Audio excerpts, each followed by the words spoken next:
Hey you guys, Eddie Collins here for Hot VWs.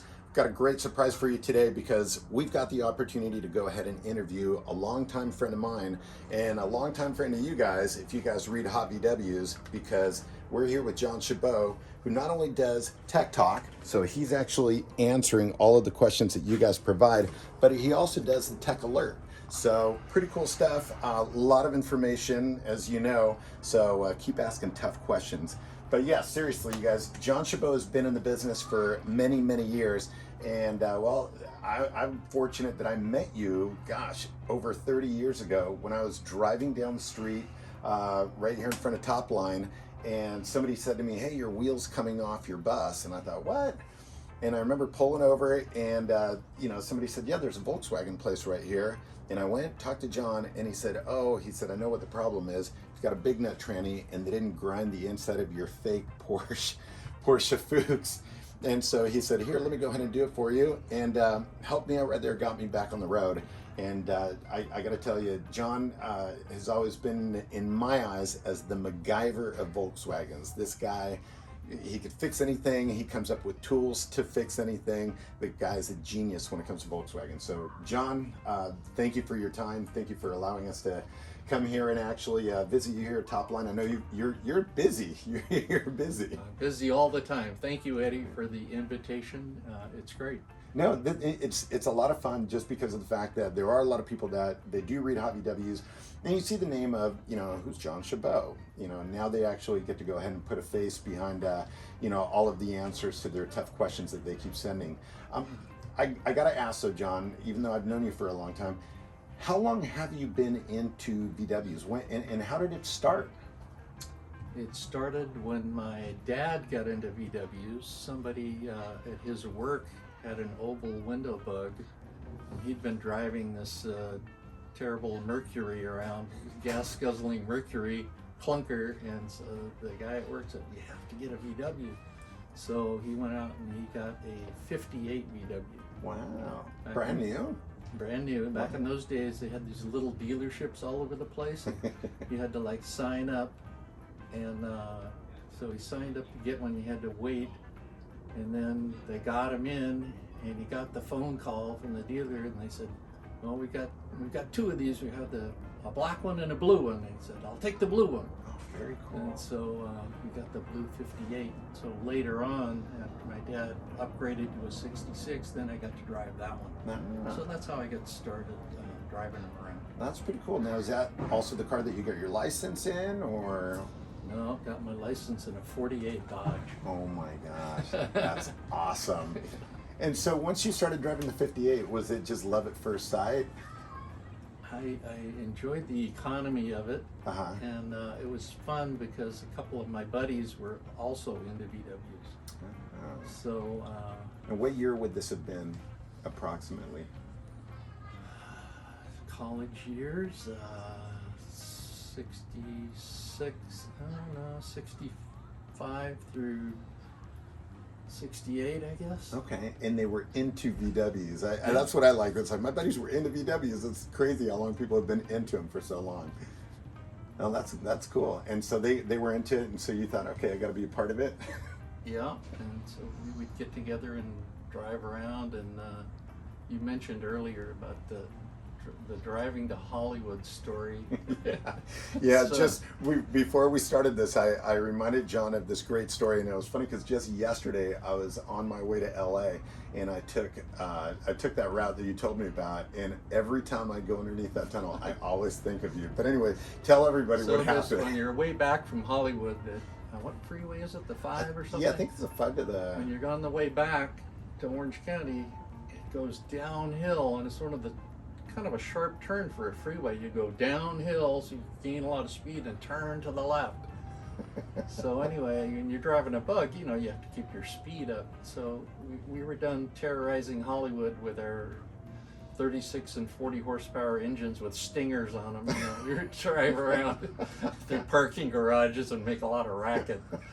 And anyway, so we're on our way home, and so we get on the freeway. We're caravanning, and So we get to this point where it's downhill, and I have the slowest car because I got the 36 horse, and those guys had 40 horses, you know, Whoa. they were way ahead of me. So we're on the freeway, so they're like pulling ahead, and I'm like quite a ways behind, and so they're basically racing each other. Oh boy. So I'm going along, and all of a sudden the traffic slows way down.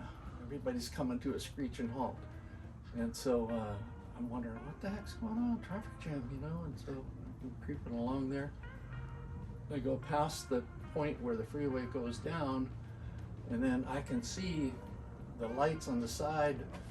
I'd been in traffic for some time because I was basically stopped, and I see on the side of the road there's the tow truck and the police lights, and I see my buddy, I won't mention his name, his first name was John. He's driving with his girlfriend, by the way. So I see over on the side the Volkswagen is rolled up into a ball. Oh my God. And I thought they're dead. They're probably dead. The car's been rolled, you know. So I'm going further and further, and then I see on the side of the road there's John and his girlfriend. They're waving to me, "Hey, we're okay." Are you serious? So what had happened was my other buddy Mike, they were going down the hill, and Mike was drafting the other guy to keep up and bumped him right in the middle of the turn, and bumped him, and the swing axle flipped right over and rolled the car. Nice. Were they still friends after that? Yeah. They were? Yeah, no problem. Did they have seatbelts on? I don't think I ever asked you that. I don't think so. I think they were thrown from the car, as I recall. Unbelievable. And the fact that they're on the side of the freeway waving at you, I mean, it's like, I I'm don't sure know. they were beat up, pretty beat up. So the car was just done, It was huh? done. That's funny. That is funny. So that was the 58 that you were driving. Yeah. What did you graduate to after the 58? Graduated to the hand-me-down 66 bug that my dad had. So then that was a big step up to 50 horsepower. Ooh, very cool. What color was it? It was tan. Okay. That was an import. They used to have companies that imported them for you, not through the dealer, and he got it, and it had some Denmark plaque on it or something. Came in from Denmark. Oh, that's cool. Probably had some accessories that normally you don't find on the ones here, I would think. I don't remember if any accessories. How long did you have that one? Quite some time. I had it all the way through my Army years, and I had it. I said, I want to soup it up a little bit. And he said, well, you can get this really mild cam. I said, yeah, that sounds good. You won't need any other changes.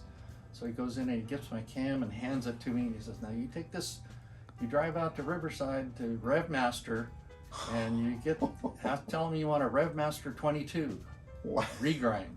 I said, oh, okay. So I go out to Revmaster, and they had a counter, and I said, my mechanic says, Revmaster 22. And he says, okay. And then he asked me, you want the same number of cam gear on it? And I didn't know anything about the numbered cam gears, and I said, I don't know, do I? He says, yeah, that's the best thing. He goes, okay, yeah, we'll grind off the rivets and we'll put your cam on the regrind and it'll be exchanged. Wow. So I had that done. Brought it back, and anyway, that was my little hot rod 1300. Oh. Put a header on it, and an 010 distributor, and probably had 57 horsepower when it was done. That's pretty cool. That's neat that you actually. I mean, that's so neat that you went to Revmaster. That's cool. Talk about going back. So, and then the 66. How long did you end up having that one for then? Let's see. I had that one through. You're going to ask me all these dates. Okay, through 74-ish. Okay. So anyway, later on, I put a Porsche 356 engine in it. Oh wow, cool. Yeah, I took out the 1300 and I put that engine, and that was pretty cool. Yeah. There's another story, another dealership story from Don Burns. So I had that engine there for a while. I always thought it was pretty hot stuff, it had the big dual Solexes on it, kind of like a 912 engine. And so I thought, yeah, I can race any Volkswagen guy, So there was this other mechanic, I don't remember his name, at Don Burns, and he'd been racing his bug with kind of like home brew dual single barrel carbs, and he would actually be at the drag strip. Oh, You'd see wow. him once in a while. He was a hot rod 1600. So my Porsche engine was a 1600. So anyway, I'm at the dealership. For some reason, all the mechanics come out to look at my car. It's so cool. And so the guy with the hot rod Stalker, he goes, "Hey, you want to race?"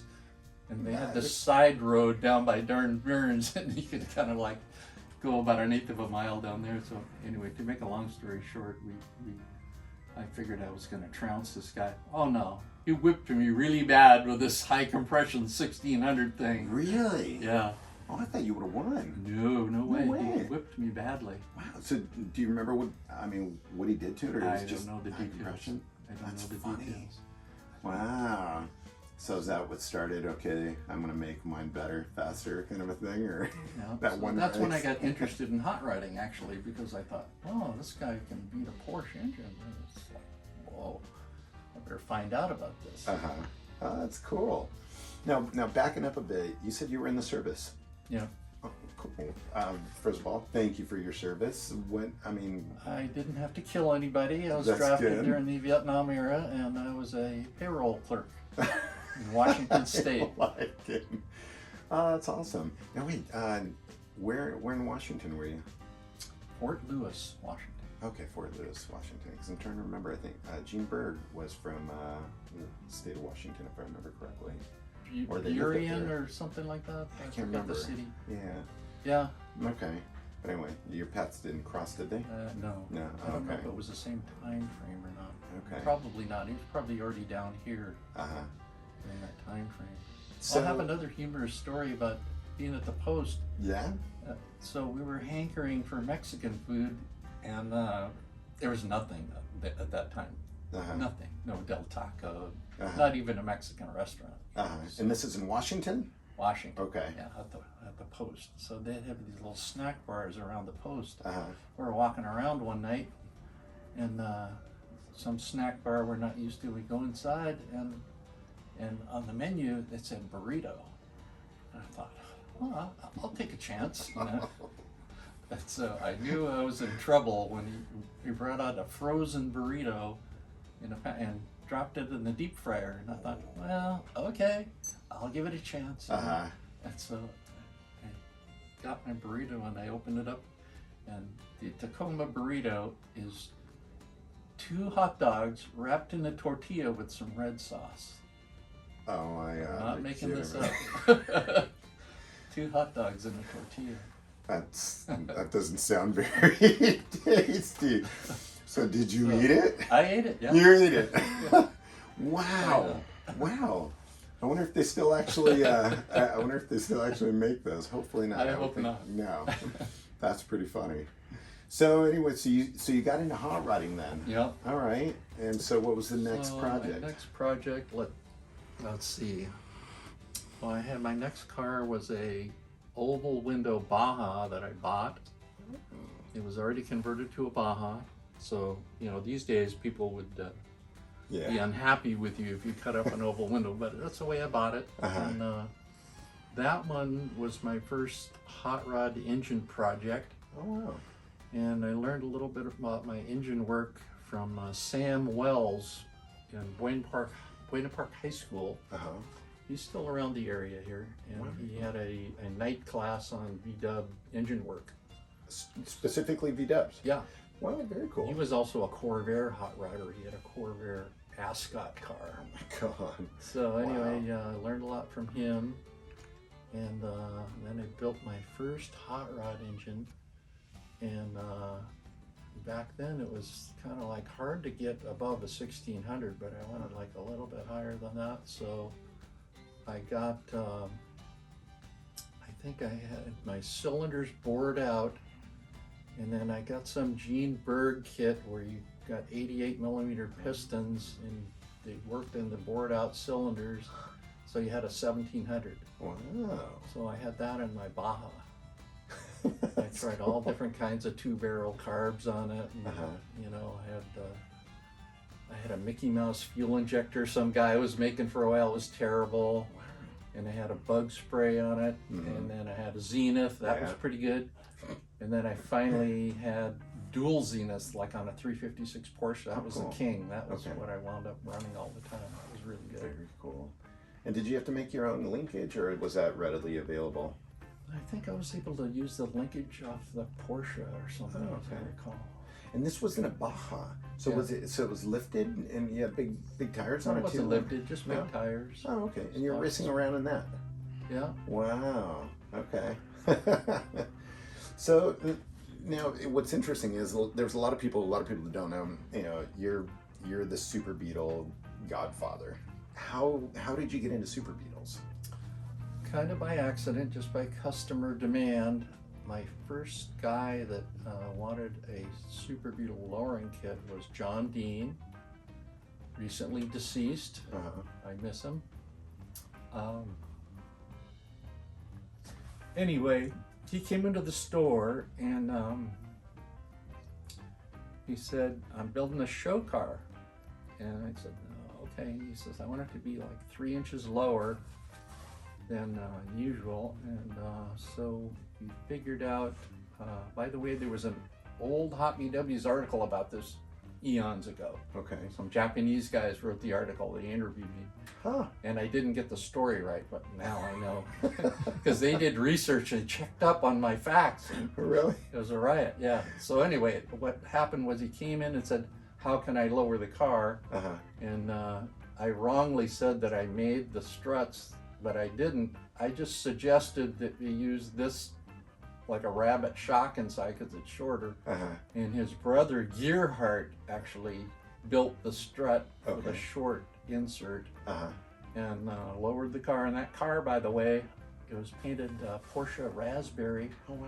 People hated the color, but it won Best of Show at Buggarama. No way. So then I kind of realized, there might be a market for this. And then every once in a while somebody would come in and we would cut up their struts and suction them, and we'd ask them, "Oh, how much lower do you want to be?" And we would like cut that much out of the thing, 2 inches, you know, and then we'd have to weld the piece on the top and all this welding. And so that's how we started. And then after that, we started making them from brand new parts, and we'd have like a 2-inch strut or a 3-inch not adjustable. And then some years after that, we get into the snap ring adjustable. Got it. And now, what's interesting is, so was that the start? That wasn't the start of Top Line. Tell me about Street Scene. Street Scene was my first store, and that would be in about, you're going to ask me the year, right? No, it wasn't. I don't But know, okay. 76 or something like that. Okay. I actually was buying all my stuff from a place called European Parts Warehouse. Okay. And it would like let you use their name, and because they wanted to show that they had a lot of stores around. So for a while I used that name, but then after that I changed it to Street Scene because I wasn't buying all my stuff with them. So Street Scene was the main name for a few years, and I was over on Lincoln and Anaheim, a little store. Had that for a few years, and then I wanted to do something bigger in mail order, and then I acquired a partner, Jeff Randall, and we started Top Line. That's roughly about 1978. Wow. So Okay. I inked a mail order catalog. In those days, you had to like write it all out by hand. Right. And then you had to send it to the typesetter. And then you had to get it back and paste all these things on a page with wax. Take photos and have halftones and paste them in. What a pain. Yeah, that's when the order forms were on the back, right? And you basically have to hand fill it out and then mail it in, right? With the check. You could call in, you know. Okay, that's kind of cool. So Street Scene, then Top Line. Yep. Okay. Now, I remember you saying that there was even a little bit of mini truck in your history. Yeah, we tried some mini truck. I'm thinking the time frame would be mid-80s. Okay. And so we made some stuff. We made a spoiler for the back of the truck. I think I had the first spoiler for the truck.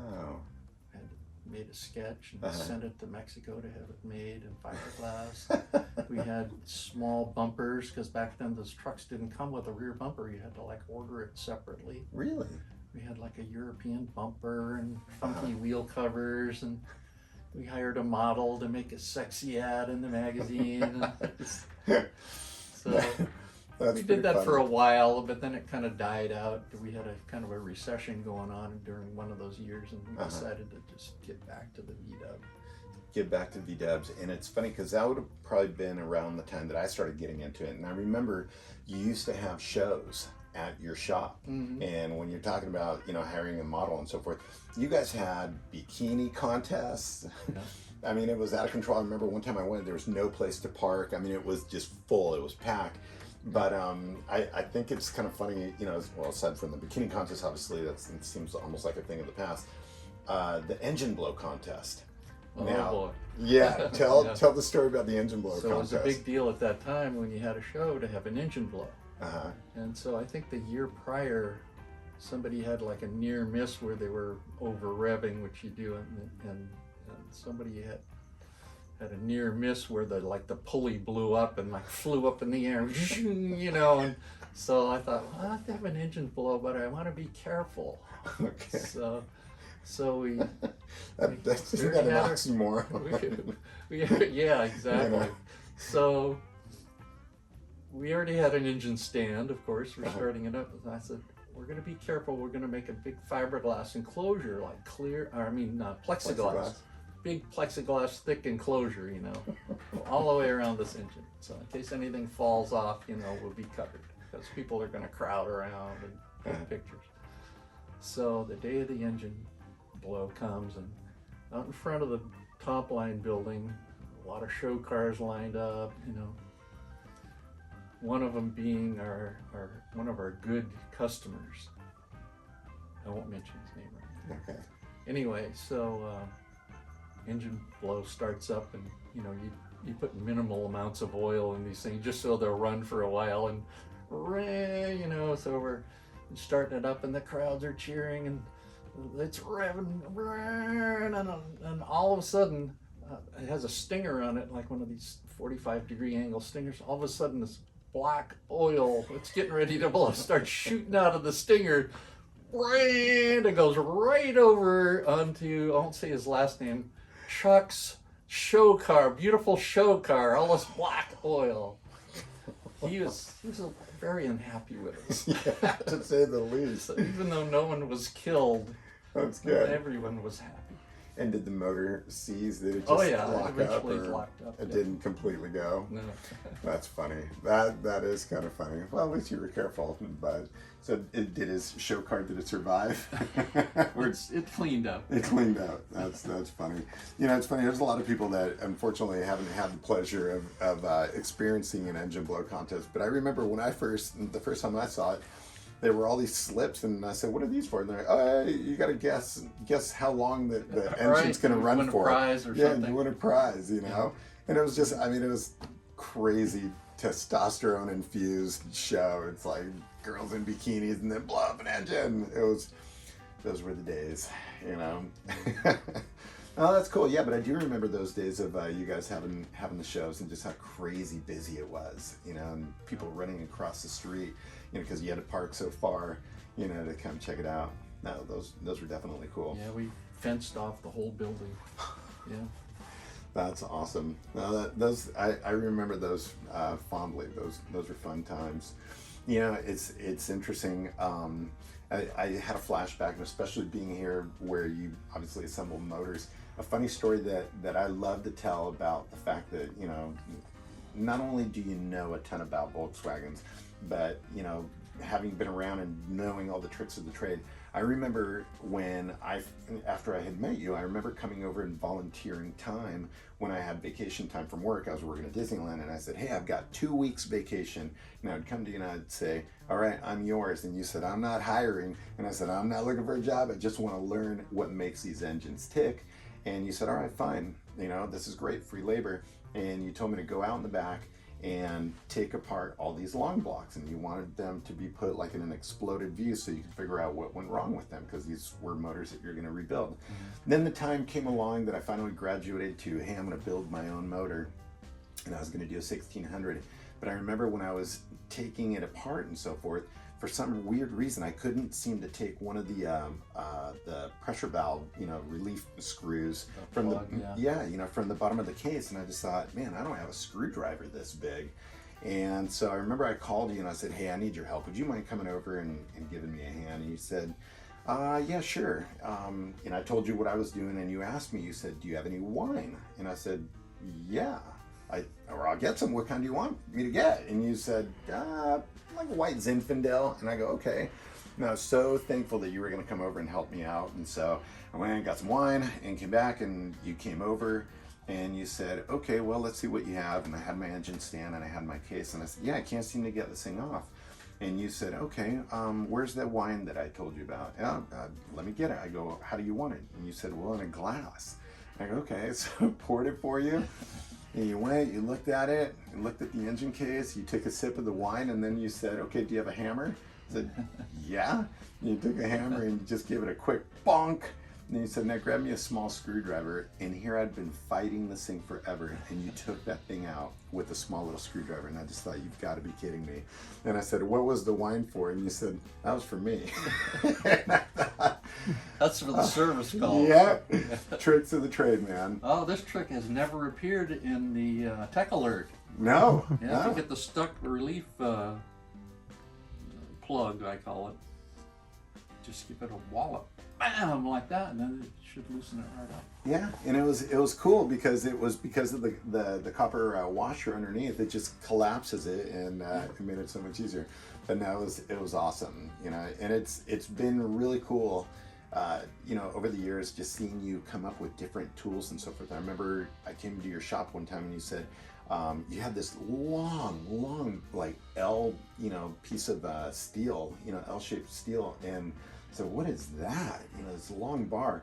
And you said, oh, this is my test to go ahead and the front tranny mount, on the bus ones to test them, because he said, I think some of these that I'm getting are bad. And so he was actually testing the resistance on it, and somehow he had it mounted on the vise, and then over here with a whatchamacallit? Torque wrench. Thank you. Yes, with the torque wrench. Yeah. I remember you doing it. You said, see, it should only be somewhere between like 12 and 13. I'm just making it up. Well, I had some marks Yeah. on a plate or something. Yeah. If it goes this far, it's okay, and if it goes that far, it's too rubbery. Yeah. Yeah, because we were getting guys where they would put a new mount in and they let out the clutch and the tranny would bang hit the body with a brand new mount. So yeah. But it's always intrigued me how you're always thinking of either how something works or making it better. And I mean, gosh, you've been in the Volkswagen industry now for a long time. And even just when was it? A couple days ago when I visited you, you're again still developing more products. Just impressive. I mean, what's the latest that you're working on? The latest I'm working. If you can give away any secret, don't give it away. Well, I have a couple of top secret ones I'm working on, but I just made some new. Just happen to have one right here. Advertisement. These are some very nice. I already have been making Super Beetle disc brake conversions for a long time, but this is not Super Beetle. This is for a ball joint front end. Oh, very cool. Adapters that fit perfectly. So now we have TRW disc brake conversions with a nice adapter. Very cool. Very cool. Well, that's one. And it's interesting. I mean, obviously, everyone sees the name on their top line. I mean, even though you're still writing for Hobby W's, you're doing these, articles and so forth, you're still running your business. So, I mean, still run selling the parts. business, still have a pretty good mail order business going on. That's I awesome. don't have the big service shop anymore, Uh-huh. but I will still build an occasional engine, but Yeah, don't which call is me cool. this month because I am very booked up. No, which is awesome. I think it's so cool because, I mean, just recently, in fact, you helped me with an engine. And I think one of the things that's so impressive is just, the amount of knowledge, the years that you get into one of your engine builds. It's definitely not taken for granted. Out of curiosity, though, if you have a number in your head, how many engines would you say you've built in totality. In total. In total. I've been thinking about this. I don't have any way to prove it, but I'm going to say probably around 500. Oh, really? Something like that. Wow. Okay. And what's the craziest one that you've ever built? Craziest? Yeah. Features? Or size, or maybe most challenging. The one I had in this dune buggy here was kind of interesting. This is my sand rail, my sand car sand rail, and that engine I love these old pictures. was around 1900 cc's, but it was 92 millimeter barrels back when NPR was making an aluminum clad steel barrel. Huh. And they were famous for cracking at the top where the aluminum was, and so I cut down the barrel so that it was all thick barrel only. I made that fit into the head, and it was a 74 stroke, so it was around, I think, 1900 cc's it comes out to. And Very cool. that ran good. That had 42 DCNFs on it. It ran really good. I like that. Not so good at climbing, but really good on the flats. I do like the fact that in this this frame here, I love these pictures. Tell us a little bit about what we're looking at here. So which one was that one? This one we didn't talk about yet. This is my 62 show car. And this is the same car with autocross wheels on it. No way. Yeah. Oh, really? Whoa. That is crazy. Look at the difference. I mean, it looks like a completely different car. Yeah, it makes it lower. These are 13-inch wheels. I think they were 13 by 10s or something. Where were you doing autocross? All over Southern California. They used to have a thing called Southern California Council of Sports Car Clubs or something like that. And now, was this the Baja that you said? That's the original Baja. Oh, look at that. 56 Baja. We call that one Borrego Blackie. Borrego. I usually don't name my cars because I think it's silly, but that one had a name. Oh, look at this. There I am when I had hair. There. That's awesome. Look at that. That's so cool. Now, is this Cindy? That's my wife, Cindy. Awesome. And that's her 73, bought brand new 73 Super Beetle. Brand new? Brand new. Wow. Very cool. That's so cool. I love looking at this. And the picture there with the giant redwood. Giant sequoia. Look at that. That is so cool. I had my very cool. You probably can't see it very well. The tri-phase air filter sticking out the back. People used to look at that and not know what the heck it was. They would say, "Is that a turbo?" No, that's just an air cleaner. It's interesting. You were telling me off air that you're originally from New Hampshire.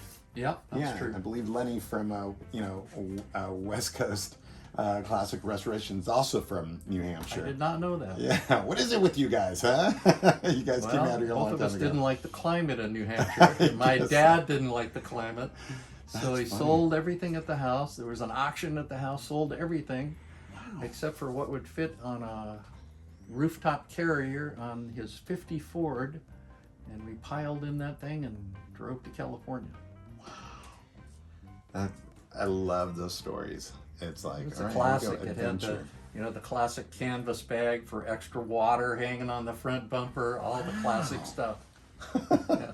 And did you guys stop anywhere iconic along the way? Oh, I think we were mainly interested in getting across the panhandle. We wanted to get to California. That's funny. Oh, that's neat. Well, I'm glad that you came here.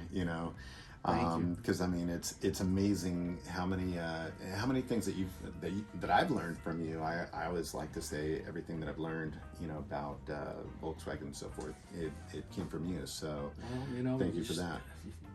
In 45 years, you do a lot of reading, so yeah. I can't say that I came up with all these answers. No, but you are one of the most patient individuals that I've ever met. So that is huge, and especially when it comes to dealing with Volkswagens that can kind of try your patience quite a bit. And when I'm thinking about the amount of time, and you're saying over the course of 45 years and being in Volkswagens, what would you say has been, one of the biggest changes, or what have you seen over those 45 years you know, with your friends that were into Volkswagens back then, and then with the scene, what it is today, what would you say has been the biggest change?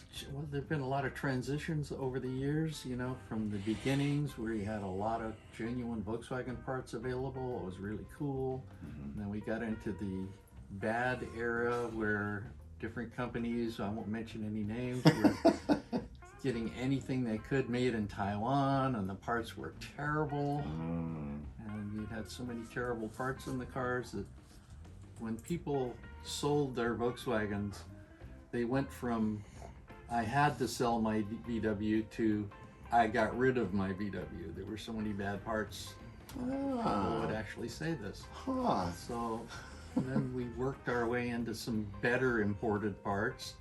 But I think the coolest thing today is if you have an idea for a part that you want to make, it's so much easier. You know, you don't have to pay for a big stamping. You want to make a little bracket for something, you make a little drawing, send it to the laser cutter, and he cuts out 100 of these. Or CNC milling of aluminum parts. You can make almost anything, and that's cool. It's not that hard, you know. So that's the coolest thing today, I think. Making a high quality US made part. There you go. Yeah, just like what you're doing. No, it's cool. And I think we are pretty lucky with all the technology and everything that we do have today. But yeah, I just wanted to hear from you, someone that's been there. So, well, John, thank you. I want to thank you for your time. I think we take up a little bit more time than what we had said we would. But that's okay. This is awesome. It's been an awesome opportunity. I know you've got actually some engines to build tonight. So thank you. And for those of you guys watching, thank you for watching. Thank you for having me on. Appreciate it. No, this is great, you guys. So check them out, Top Line Parts, and obviously in Hobby W's every month. Ask him the questions, the hard ones. Give me the easy questions. The hard ones. Bye, you guys. Bye-bye.